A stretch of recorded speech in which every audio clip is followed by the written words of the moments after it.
dinner.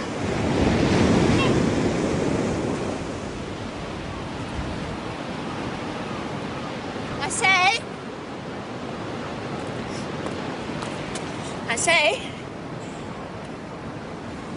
say.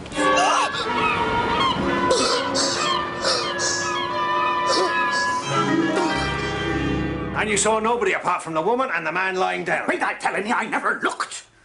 What were you doing off the grinders that day? He is certainly lying, Inspector. But about what and why? Oh, excuse me, sir, but there's a gentleman here from Seahampton, a dealer in old coins. He saw the picture of Paul Alexis in the paper and thought you ought to know something.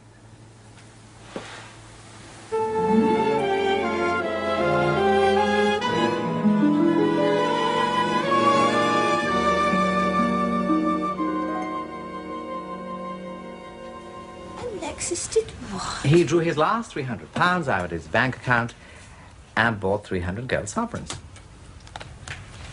What kind of man spends his last savings on 300 gold sovereigns, buys a return ticket to Darley, walks to an isolated rock and cuts his throat? As Bunter would say, a very gratifying little mystery.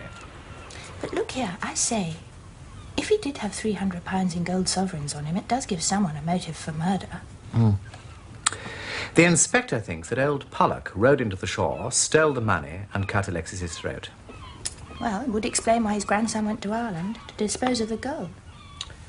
Personally, I think the gold might have a rather different significance.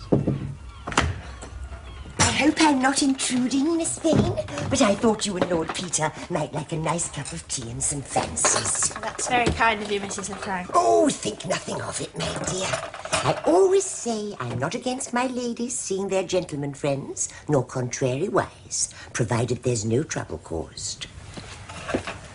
Mrs. Lefranc, according to what Miss Vane has told me, you knew Paul Alexis pretty well. Can you think of any reason why he might have wanted to commit suicide? Indeed, my lord, I cannot. And you could have knocked me down with a feather. Why, only the night before he was in such spirits, laughing and joking he was and talking wild. He just had one of them foreign letters. Oh. All stuck over with foreign stamps and addressed in funny handwriting.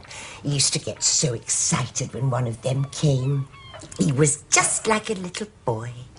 Ma used to say, when my ship comes in, I'll give you a tiara stuck full of diamonds and make you housekeeper to royalty. Royalty?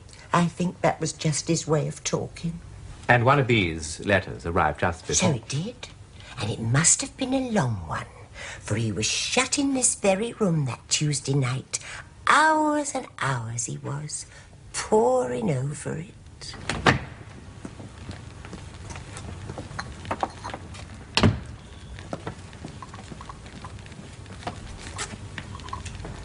Oh, thank you, Ma. You know, Ma, one of these days you'll find that I've spread my wings and flown away. Drink your tea.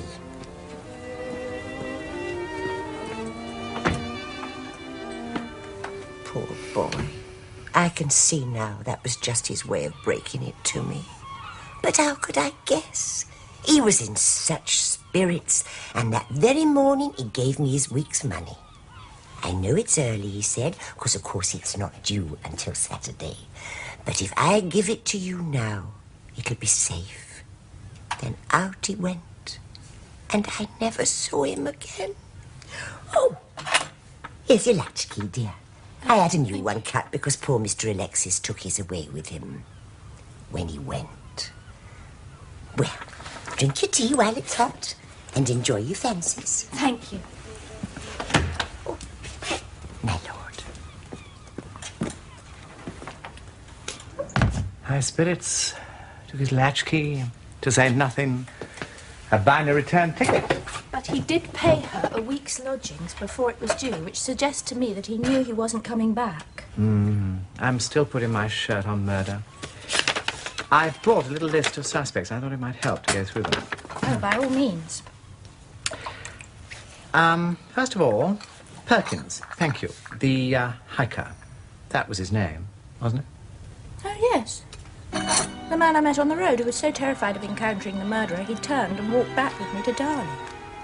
Unless he was the murderer and wanted to keep an eye on you. I suppose that's possible. He did appear rather unexpectedly, and then disappear just as soon as I got to Darley to telephone the police. You don't think that he and Bright could be one and the same? Oh, no. No, definitely not. Perkins was thin and weedy, but he was quite a different build. And he certainly didn't have one shoulder higher than the other. Well, then, number 2 is Mr. Bright, the itinerant barber, in possession of the razor, and gives a very unconvincing story of conveying it to Alexis. A funny way he had of talking. Quick. And sort of poetic, you know. So he put the razor in his pocket. And he said, "Funny we should meet tonight. 2 minds with but a single thought." And then off he went. Have a fancy. Oh, no thanks. Number 3. Old Pollock, the fisherman. If his grandson ever gets back from Ireland, we might find out what he was doing off the grinders that day. You think that's important? Only if it prevented him from speaking the truth about who was on the shore. I see. Number 4 must be Haviland Martin. Yes. Your mysterious camper. He arrived just before the death and left just after. Are we anywhere near Darley? Yes, 10 minutes down the road. First right, half a mile inland. He deliberately chose a campsite right by the sea. With access to a horse that could have conveyed him to the Flatiron Rock? But surely I'd have seen the horse from down on the beach. Not if he'd slapped it on the rump and sent it home. And then, seeing you approaching, hid in the niche in the rock. Well, then why didn't old Pollock see him from his fishing boat? Ah, maybe he did see him and he's lying. So, Haviland Martin is our favourite so far.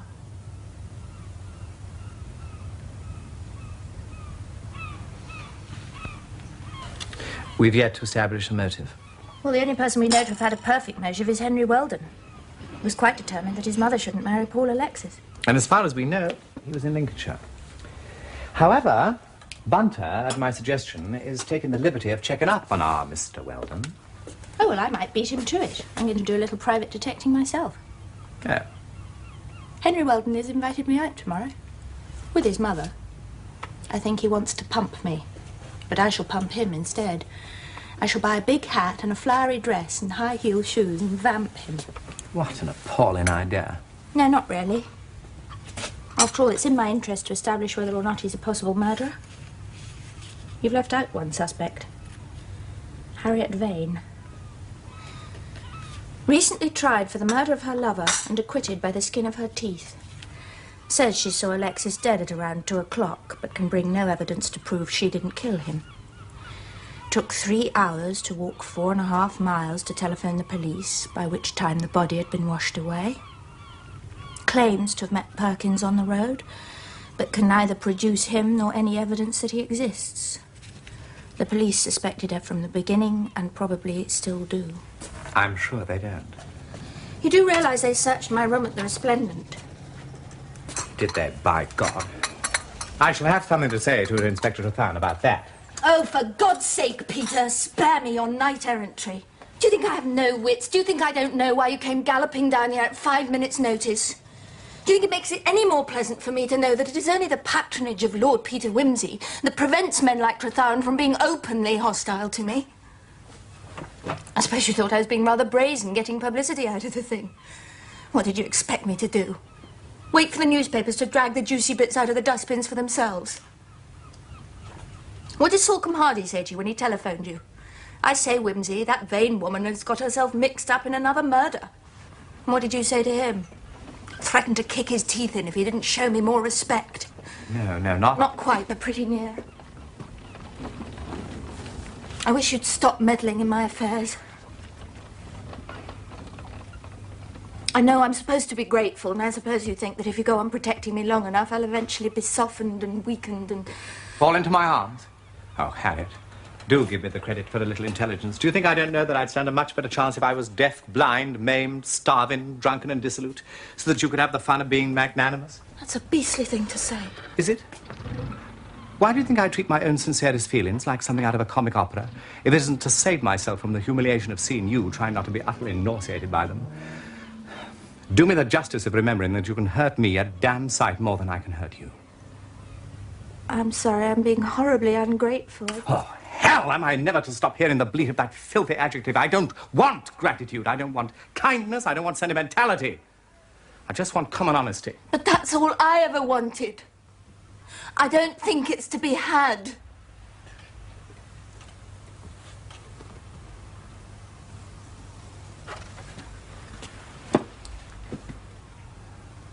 Harriet, I do understand. I know that you don't want ever again to be dependent on another person for your happiness. That's true. That's the truest thing you've ever said. All right. I can accept that. But you've got to play the game. Don't force an emotional situation and then blame me for it. I don't want any situation. I just want to be left in peace. But you're not a peaceful person. You'll always make trouble. Why not fight it out on equal terms and enjoy it? I'm a bonny fighter. Well, all right. But it all sounds so dreary and exhausting. Oh, Harriet, don't say that. Harriet, darling, beast, angel, vixen, don't say that. Call me anything you like, but not dreary. Not like one of those things you find in clubs. Here, take this one. It's much bigger and quite clean. Don't tell me I've been boring you interminably all this time. You once said that if anybody married me, it would be for the pleasure of hearing me talk piffle. Well, I dare say that sort of thing palls after a while. Oh, I'm babbling. I know I'm babbling. What on earth am I to do about it? It's not fair. It's not fair. You always make me laugh. I can't fight. I'm too tired. You don't seem to know what tired means. Stop. Let go. I won't be bullied. Please go away, Peter. Leave me alone.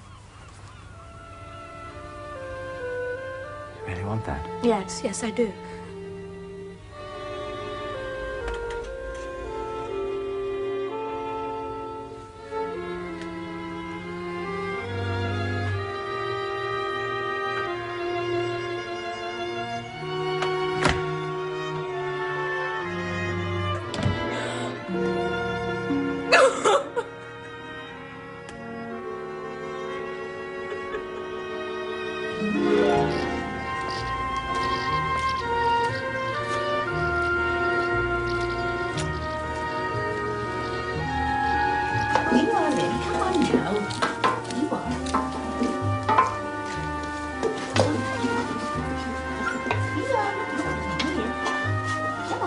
Morning.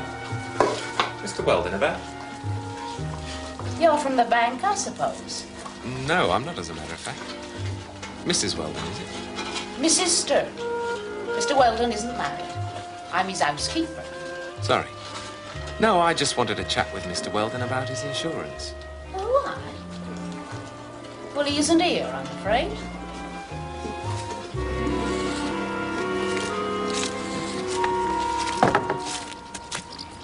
Was he expecting you? No. I had other business in the area, so I took a chance. You don't know when he'd be back then? I really couldn't say. His mother had a bit of trouble. You might have read about it. A gentleman friend of hers cut his throat on the beach. Oh, yes. I read about that in the paper. So Mr. Weldon had to go to Wivercombe to be with her. Well, that would explain it. Farmers don't often leave the place, in my experience. Oh, Mr. Weldon gets away 2 or 3 days most every month. Really? Business or pleasure? I couldn't say. He's quite a sporting gentleman. He often goes to Newmarket, and he's very keen on them point-to-points. Good rider, is he? My husband, he's cowman here. He says there ain't nothing Mr. Weldon don't know about animals, but he don't know much about farming. I shouldn't have said that. Not at all. We can't all be good at everything. He leads quite a social life, then? Oh, no. They do say he's quite a one with the ladies, but I've never seen any sign of it here. No, Mr. Weldon lives very quiet. His mother used to visit, but she hasn't been here in the last year or two. And there was that bearded gentleman came to stay last June. Bearded, eh? I wonder if that might be a colleague of mine. Tall, slim chap, foreign. Oh, dear me, no. Quite respectable, Mr. Field was. Definitely not foreign. Wore a dark suit. More what you call a city gent. Oh, well. Mustn't waste any more of your time. Would you tell Mr. Weldon I called? Certainly. Oh, Mrs. Stern. Just for my own record, I did try and contact Mr. Weldon on, let's see, the 16th. That would have been the day that Mrs. Weldon's friend was found on the beach. Oh, no. He was away from home all that week, I remember. He got back here on a Thursday, then he had the letter from his mother, and he had to set off again. I see.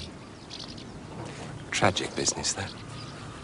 Come along, Miss Vane. I know you ladies like sweet things. Oh, no, I really shouldn't. David! Susan, we're going now. Goodness for that. Mr. Weldon, you're naughty.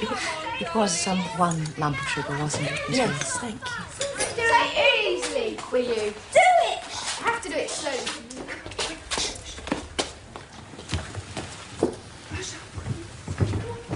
What a nice place this is.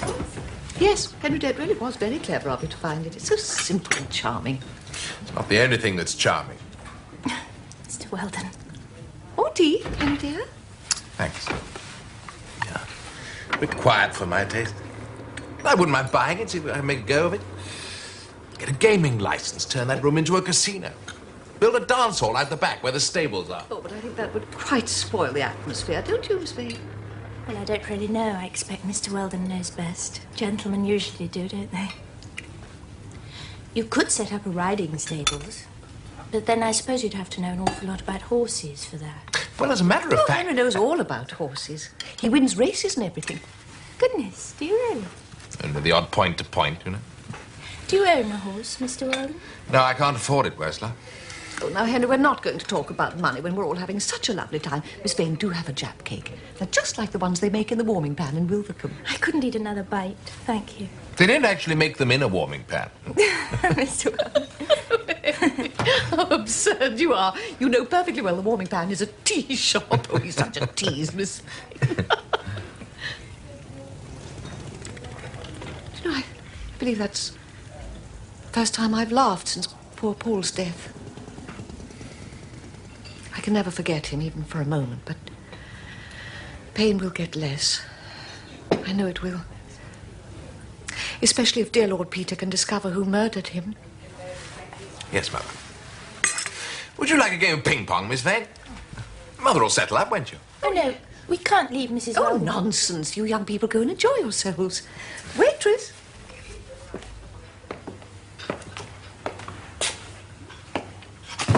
I must say I think it's perfectly splendid of you to come and stay with your mother when she's in such trouble. It can't be easy to leave the farm. No, it's a beastly nuisance, as a matter of fact.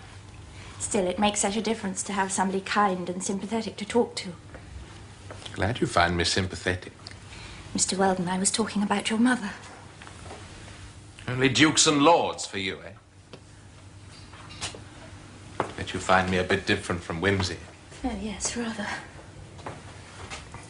I say, it's a dashed awkward hat of yours. Oh, don't you like it? Oh, yes, it's topping. Suits you down to the ground, but it does keep a fella at a distance. So I should hope. We are supposed to be playing ping-pong. Right. Shall we have a little practice first? Here goes. Sorry. I say, talking of Wimsey, I want you to do something for me. Yes, anything I can. Well, do see if you can persuade him to drop it. Drop it? Yes. All the time my mother thinks there's anything in this idea of Alexis being murdered, she'll hang on in Wilvercombe like grim death. Besides, she's making a complete ass of herself. I want her to go away and put the whole thing behind her. Yes, I do understand. I'll do what I can. Though I doubt whether I'll be able to persuade Lord Peter. You know what men are. Bet you know, all right. I'm not very good at this. I think I'll have to take my hat off. Good idea. You know, Truth is, I don't think you're holding your bat quite right. Let me show you. You're a dashed attractive one. Oh, Mr. Weldon! That's what you might let a fellow. You see, that's what I remembered about the camper, Martin. That he had a red and blue snake tattooed on his arm. There's no doubt about it. Henry Weldon and Haviland Martin are one and the same. I've been kissed by a murderer. Did he know you'd spotted it? I don't think so. He was trying to kiss me, so I screamed and boxed his ears very hard. I'm delighted to hear that. And then we went back to Mrs. Weldon. We said that the children had lost a ping-pong ball or something. And then Henry drove us back to Wilvercombe very badly. And then I dropped the message in at your hotel. Very glad you did. I'm sorry I provoked that stupid quarrel. It was all my fault. You're in an awkward situation. I'm in an awkward situation. I'd like to make a proposal to you. No, not that one. I'll try not to say silly things, even if I think them. And you... I'll try not to be stupid and ungracious, just because you once saved me from the gallows. And together, in a free and equal partnership, we will endeavor to solve this singularly fascinating murder. At a bargain. Should I spit on my hand? If you've been kissing Henry Weldon, I'd rather you didn't. But look here, surely the murder's solved. We're agreed Henry Weldon had the motive. He didn't want Alexis to get hold of his mother's money. Now we discover he's disguised himself as Haviland Martin, planted himself on a campsite not far from the scene of the crime. The case is solved. Shall I tell the police or you? I think you should. But not quite yet. I'd like to give Henry a bit of a surprise. You feeling brave? Not very.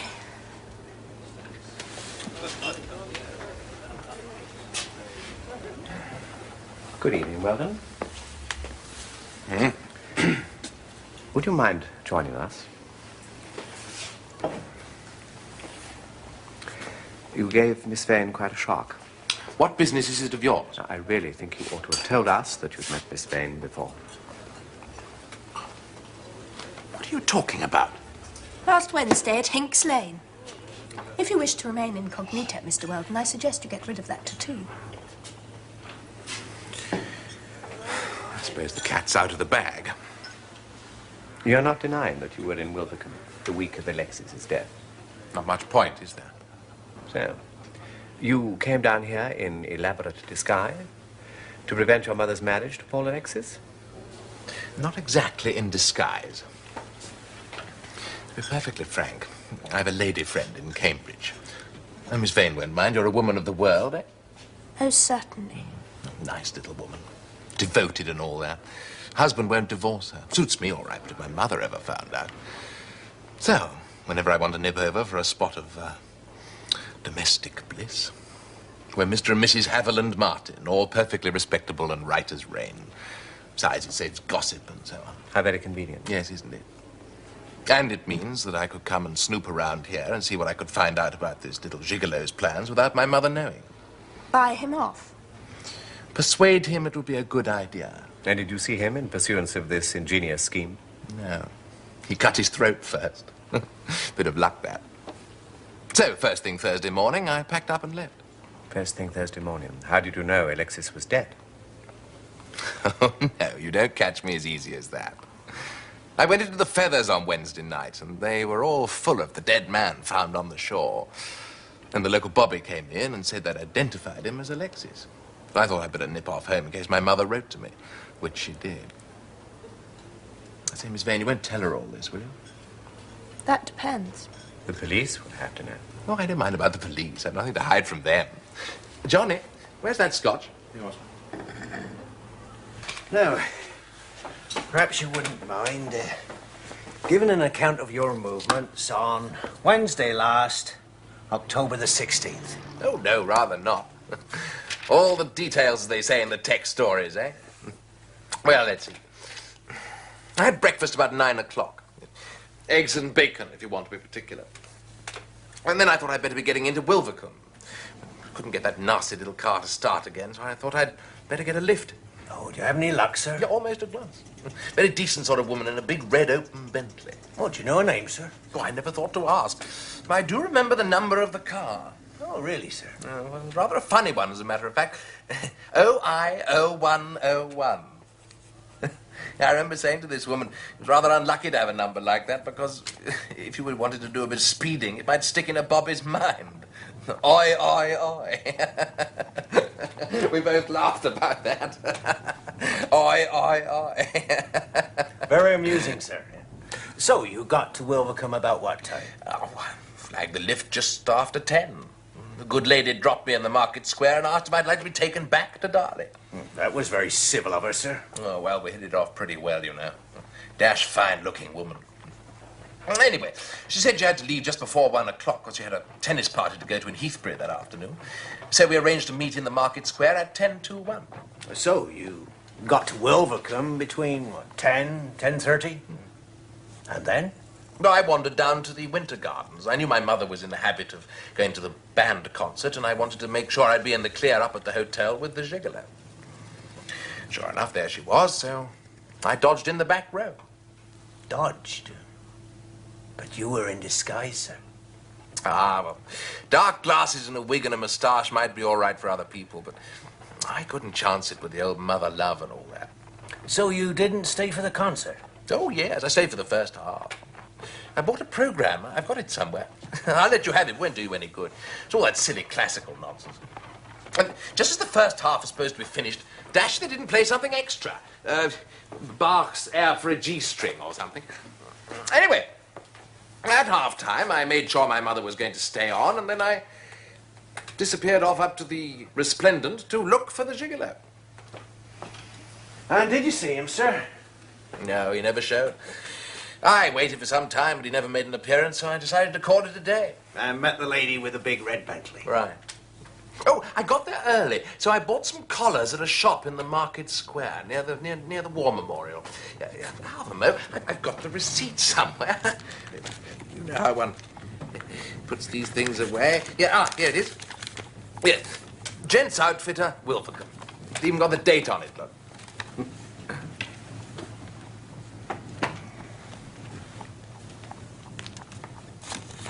So, the lady drove you back to Darley. You wouldn't know what time you arrived there. Well, as a matter of fact, I do, because I remember the church clock striking 1 and saying that I hoped she wouldn't miss her tennis party. Quick thinking, sir. So then I had lunch at the Feathers, and then I thought I'd better get back to the campsite to have another go at the car. But it never got a spark out of it, so I got hold of the garage man, and he came along and traced the trouble to a fault in the HT lead and put it right. And what time would that be? Oh, blessed if I know. 3, half past. Garage man could probably tell you. Yes, I'm sure he probably could, sir. Thank you.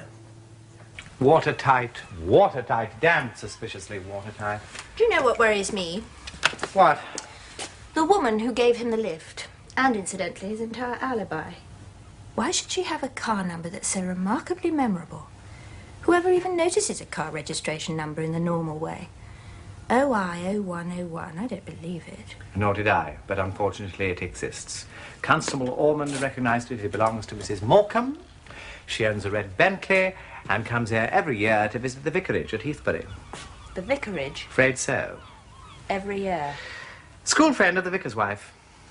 Oh, dear. Oh, dear, indeed. But I have had a notion for an identification confrontation.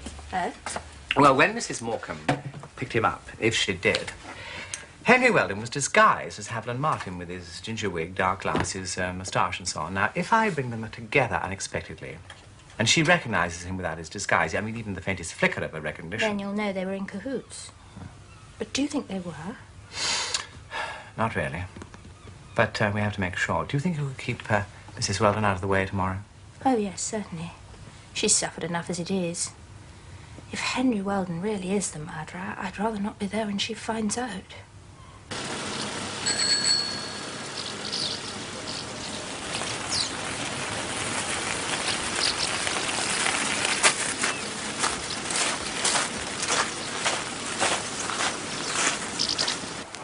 You say that you and Lord Peter have discovered something. Can you tell me yet what it is? Yes. It hasn't yet been publicly announced, but I don't see why the police would mind. After all, we were engaged. Yes. It appears that poor Alexis had £300 in his bank account. And that just a few days before his death, he drew it all out and bought 300 gold sovereigns. Rather an extraordinary thing to do. Of course. I see it all. Really? Oh, yes. My dear Paul was always so conscious of the fact that I had more money than he did, and he was such a child. He drew out all his money and bought that gold as a wedding present for me. Oh.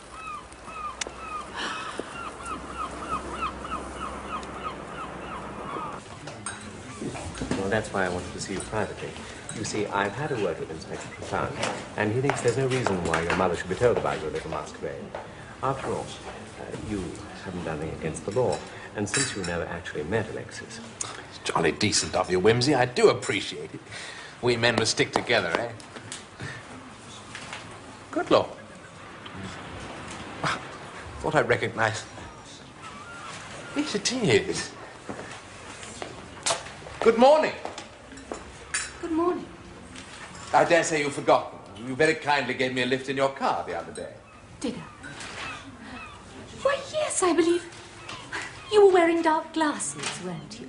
And you looked different then. Didn't you have a moustache? Oh, I shaved it off. Oh, well, that explains it. I hope the Morgan has recovered itself. Oh, yes, the garage people came and they discovered the fault. Well, I'd better not delay. The police want to see me. There's something about fixing the time of death of that poor man who cut his throat. I had to be in Wilvercombe this morning for some last-minute shopping. I go back to London tomorrow. So the inspector suggested that we should meet here. Better than the police station, eh? Oh, yes. I was quite alarmed when this nice young constable came to the vicarage. Afraid they were going to have me up for speeding. Aye, aye, aye. Oh, yes. Oi, oi, oi. Too sweet. Well, good morning. What an extraordinary thing. Why didn't the police tell me they'd found her? Oh, I expect they wanted to speak to her first. Check on my alibi, eh? Oh, well, no trouble about that. Oh, no, Inspector, no doubt at all. That's the gentleman I gave the lift to last Wednesday. He was wearing dark glasses then, and he had whiskers. But as soon as I looked at him more closely... And besides, he made some silly joke about the number of my car, and we both laughed at it. You know how one does. And he mentioned it again just now. No one else could have known about that. Yes. And you picked him up just outside Darley at... Must have been about 10 o'clock. And I dropped him in Wilvercombe and arranged to pick him up again at 1:45, which I did. And dropped him again in Darley? At 1 o'clock. I know that because I was going to a tennis party at Colonel Cranton's, and I remember I looked at my watch and decided that I'd just enough time to get back to Heathbury, have luncheon, and change. Yeah. Well, thank you very much, madam, for your assistance. Oh, perhaps you wouldn't mind giving me your address in London? No, of course not. It's 70 Park Grove, Kensington. Well, I suppose I'd better get on with my shopping. You haven't found that poor man's body yet? No, madam, not yet.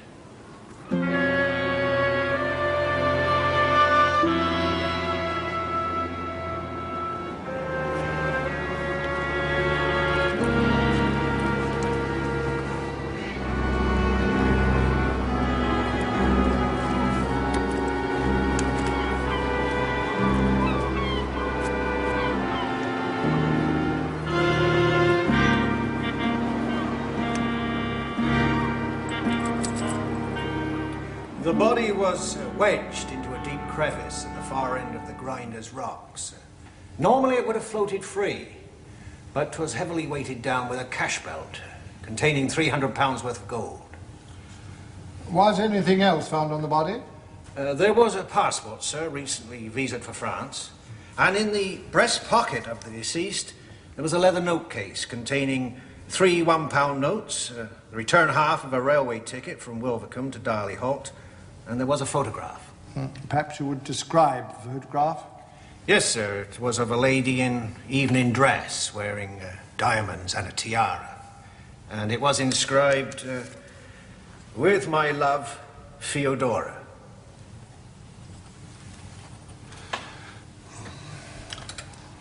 You don't know the identity of this lady? Inquiries are proceeding, sir. Oh, quite. There was one other document in the note case, a single sheet of paper, covered with writing in purple ink. Purple? It is badly stained with blood and seawater, and appears to be written in code. Code, I see. Thank you. I take it you've not yet succeeded in deciphering this code? No, sir. Oh, quite. Thank you, Chief. I gather we have a witness to the original discovery of the body on the shore. You said that when you examined the corpse, which was soon after 2 p.m., the blood was liquid. Yes. I handled the sleeves and the front of the coat and the gloves, and they were soaked in blood. They felt limp and wet, and they weren't stiff at all. Were they sticky? No. They appeared to have been soaked in fresh blood. In your opinion, Dr. Fenchurch, what was the cause of death? Acute hemorrhage, coupled with the severance of the respiratory tract. Now, you've heard Miss Vane's account of her discovery of the body and her statement that at 10 minutes past 2, the blood was still liquid. What inference do you draw as regards the time of death? It would have occurred within a very few minutes before she found the body. Certainly not earlier than 2 o'clock at the outside. In your opinion, would it have been possible for the deceased to have cut his own throat? In my opinion, taking all the circumstances into consideration, it would appear probable the fatal injury was self-inflicted in spite of the absence of prior surface cuts. It is rather rare for a suicide by this method to be completely successful at the first attempt, but it is by no means unknown. In fact, Thank you, Dr. Fenchurch. It is unthinkable that Mr. Alexis should have taken his own life. He and I were engaged to be married. Can you tell us anything about the photograph signed Theodora? No, but I know that Mr. Alexis had had a very unhappy early life, chiefly because of the Russian Revolution, that this lady may have been his sister, or... In my opinion, Mr. Alexis was murdered by Bolsheviks. Have you any evidence to support that opinion, madam? I think that is for the police to discover. Quite. Thank you. I let him take the razor and put it in his pocket. Though I'm sure if I'd known what use he meant to make of it.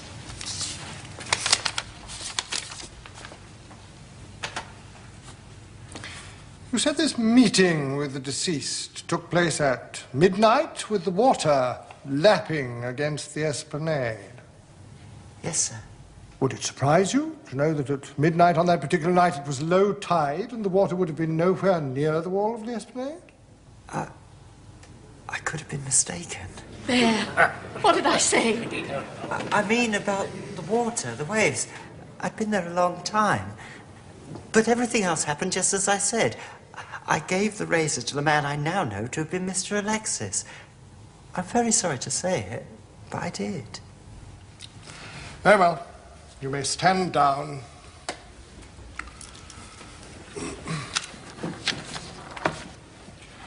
Members of the jury, you have heard the evidence. I won't disguise from you my own opinion that the deceased took his own life. No. As to why he should have done this, it is not your business, nor will it be my purpose to speculate. Calm yourself. This sort of thing before.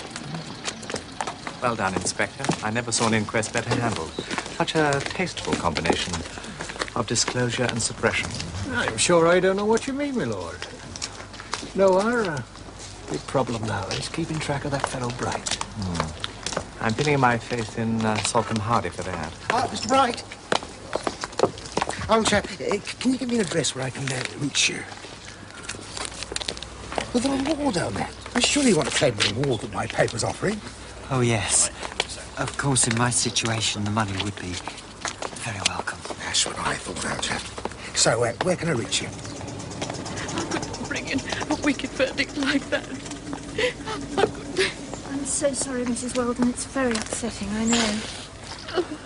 I suppose you'll be leaving Wilvercombe now. It'll always have such distressing memories.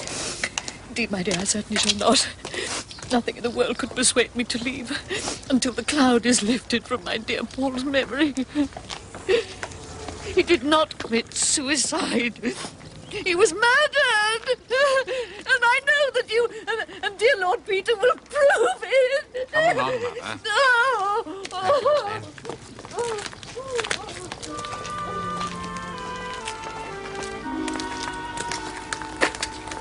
She can't know that if we are to clear Alexis's name of suicide, we have to break her son's alibi. Yeah, poor woman. Do you think we can? To our damnedest. What I can't understand is why Henry looks so surprised when the time of death was given as 2 o'clock.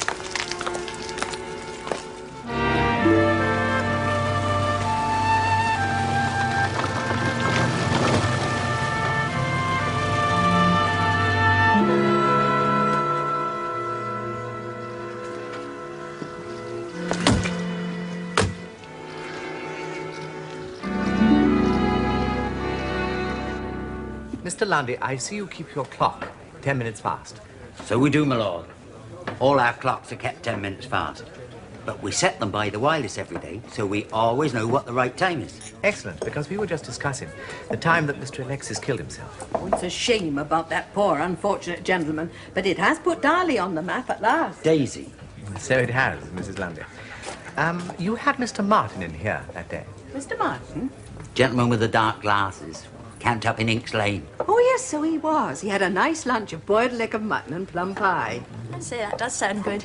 I don't suppose you remember what time he arrived. Oh, no, miss, I wasn't... Mrs. Morecambe dropped him off in that big red car of hers at 1 o'clock. You know Mrs. Morgan, do you? Well, the wife's sister obliges at the vicarage at Heathbury. Oh, really? And you don't remember what time Mr. Martin left? He left about 1:30. Well, as near as makes no difference. I remember because I'd arranged to meet my sister and I thought I was going to be late. So he had his lunch rather quickly. Yes, so he did, miss. He said he had to get back to Inks Lane to have his car fixed. So 1:30, off he went. Oh. Well, thank you, Mrs. Lundy. We must come and try some of that boiled mutton ourselves one day. Thank you, my lord. Thank you, miss. And rename it humble pie. Unless the entire community, including the childhood friend of the vicar's wife, is lying. Henry Weldon, alias Haviland Martin, has a cast-iron alibi from 10 to 1:30. You've always said you mistrust a cast-iron alibi, my lord. I have, and so I do. And if I could break this one, I would, but I can't. But never mind, there's still the half hour between when he left here and 2 o'clock, the time of the murder. Right, but is it enough? And would it give him time to get to the Flatiron Rock, commit the murder unseen, and get away? Or hide in the niche while I examine the body. An alarming yet encouraging thought. Now, means of transport, also car. Oh, we only have his word for it that the Morgan when we start. Isn't that put in the car before the horse? All right, let's say he dashed to the campsite at Inks Lane. Well, that's 15 minutes gone to begin with. And let us suppose he jumped into the Morgan and drove like mad along the coast road. Scrambled down the cliff, dashed along the beach to the Flatiron Rock. Leaving no footprints in the sand. Let's deal with one impossibility at a time. Well, there is that place further along, where that little rivulet runs down the beach. Right. He tiptoed down the rivulet, splashed through the waves, and, leapt onto the Flatiron Rock to keep his assignation with Paul Alexis. All right, so that's 5 minutes. So if he left here at 1:30, and given the 15 minutes it takes to get from here to Hinks Lane, he must have driven from the campsite to the cliff top in 10 minutes. Test drive, my lord?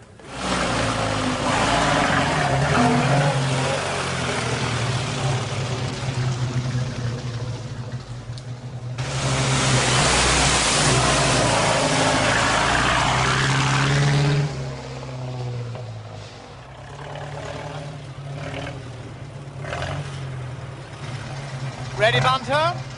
Ready, my lord? Go.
12 minutes, 20 seconds. At an average speed of about 30 miles an hour, my lord. Which is all very well if you're in a Lagonda.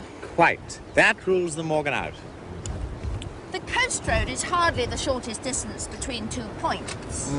But the direct route across the sands. Yeah, but the wheels would sink in. Which brings us back to Farmer Goodrich's horse. Fast becoming my firm favourite. Who will oblige? Shall we toss for it? You'll have to leave me out, I'm afraid. I could only manage the falling off bit. Heads or tails, Bunter? Heads. Heads it is. And without a saddle. Very good, my lord. All right, Mr. Bunter. Thank you, Mr. Goodrich. Hey, come on, cheer. Go on. Good. Hey.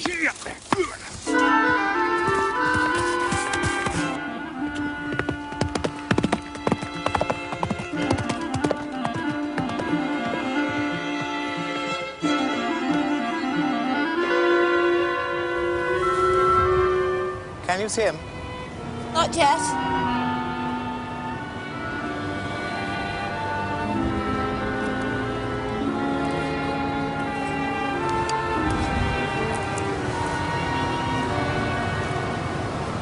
Harriet, Yes? we know there's some flaw in this theory. We do. On the fatal day, you arrived 2 o'clock-ish, Yes. and the tide was right out, starting to come in. Yes. And you could see the dead man's footprints on the sand. Yes. Hoof marks from the water's edge to the bottom of the rock. There weren't any, were there?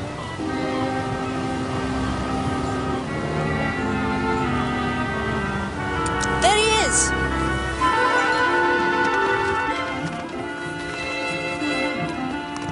Well done, Bunter. Well done.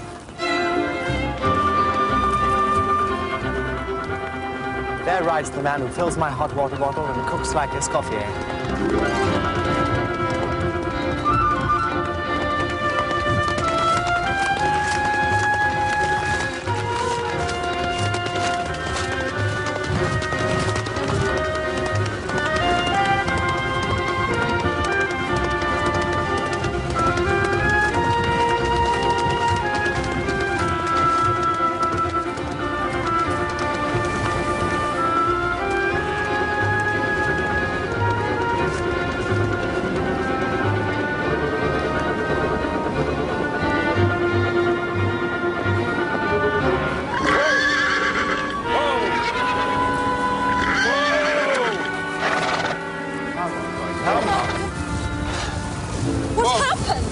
I don't know, miss. He just pulled up sudden as we approached the rock. Ooh. Come on, boy. Come on. Bad boy. Don't. Please don't.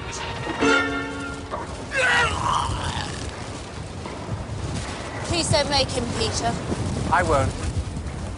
I won't. Come on, boy. Come on. Well, hoof prints or not, this horse witnessed the murder.